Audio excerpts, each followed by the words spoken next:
Hi there. You are welcome. As we continue to move you in on the revolutionizing happenings at the close of the 16th BRICS Summit in Kazan, with Russia as host, there could be immense changes and impacts around the globe with the recent conclusions at the summit. Yeah, you heard right. On key notes, the summit has this to pen down with possible changes that could revolutionize the entire globe. Heading on. BRICS is said to probably have the most room to progress their de-dollarization agenda in the areas of reserve management and energy trade invoicing, ING's Chris Turner notes. The BRICS de-dollarization agenda is said to also influence FX reserves and fuel trade. Also interesting is the aspect of the CBDCs and the Project M-Bridge, which one day could cut US banks out of cross-border payments in the BRICS sphere of influence. The prospect of ongoing de-dollarization also reminds us of the long-term impact on the US Treasury market.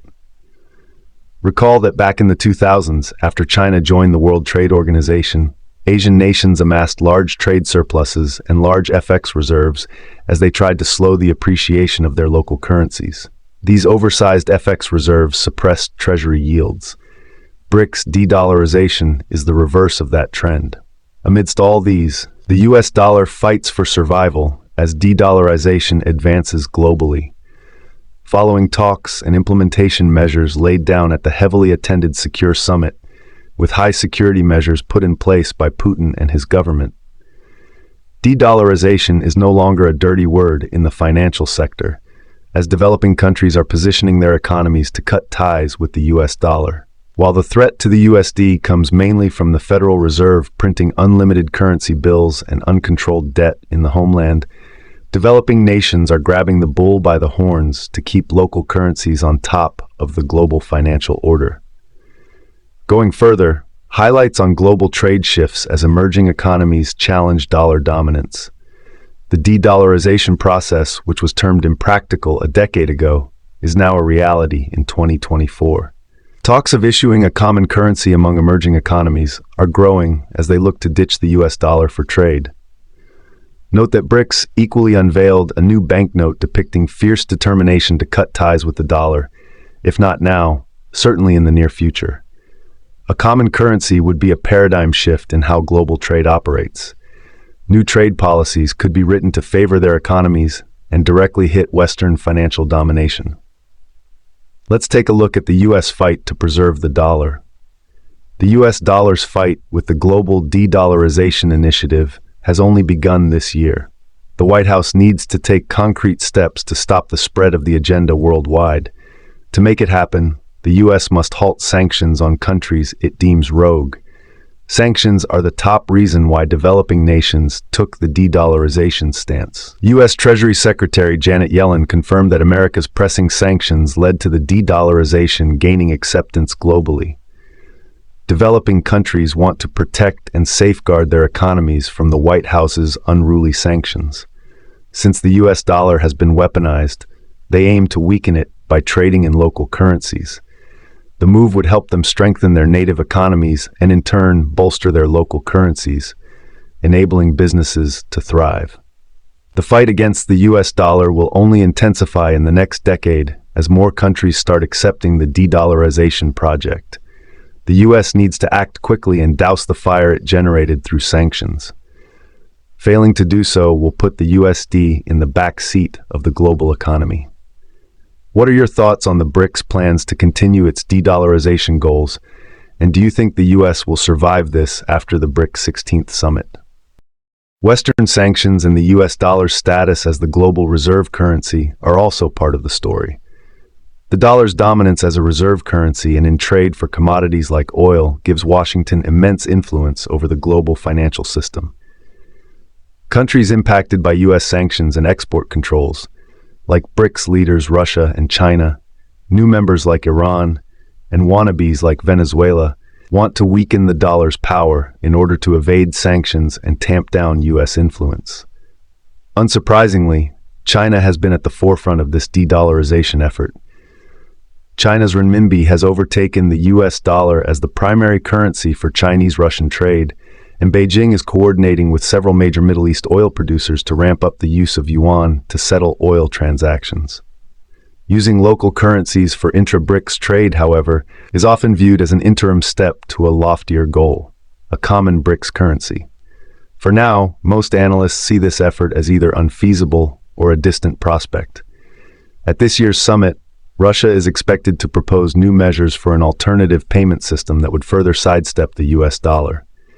For China and Russia, attenuating US influence over the global financial system is part and parcel with building an alternative to the broader US-led international order.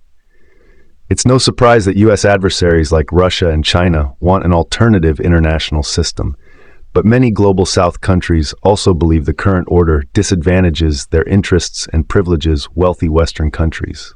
They saw inequities in the COVID response and believed rich countries hoarded life-saving vaccines.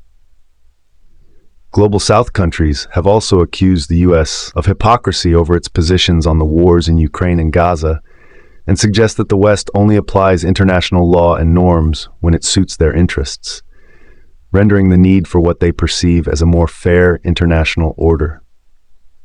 While dissatisfaction with the current international order is the dominant narrative surrounding BRICS expansion, there are other prospective members, like Malaysia, and current members, like India, that want to maintain balanced relations across the globe and are looking to cement their strategic autonomy. For these countries, it's not about taking sides. Some countries also believe BRICS membership will give them a greater voice and representation in international politics. It's not all about anti-Western ideology.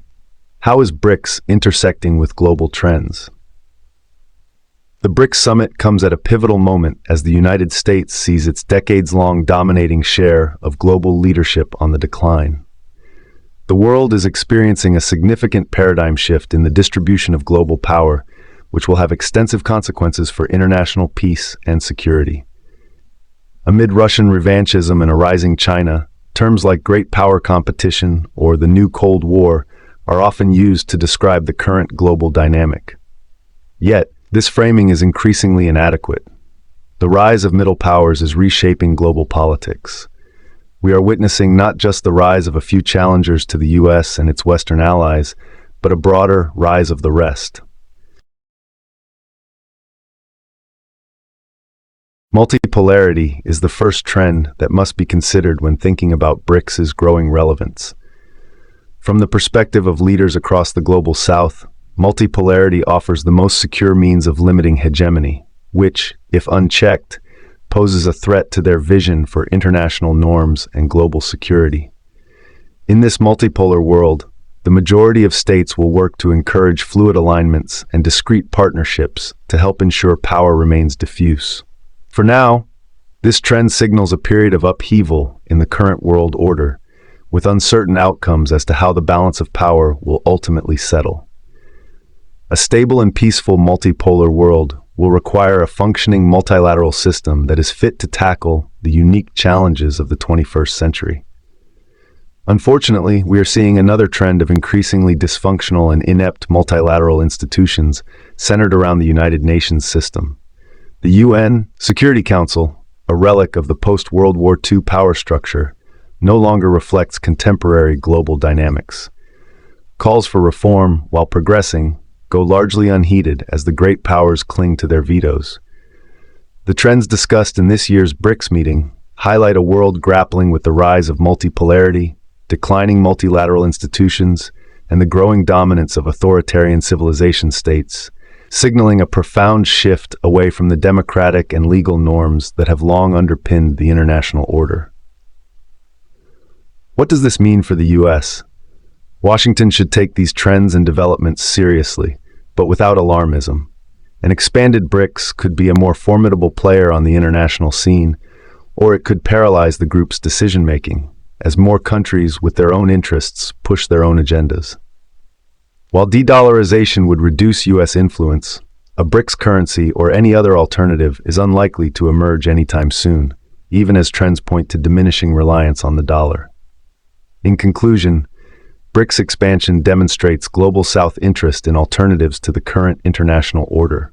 Global trends like multipolarity and a weakening multilateral system help explain why BRICS is expanding. The US should take stock of what's driving interest in BRICS, but without alarmism. Thanks for stopping by and hope you enjoyed the video.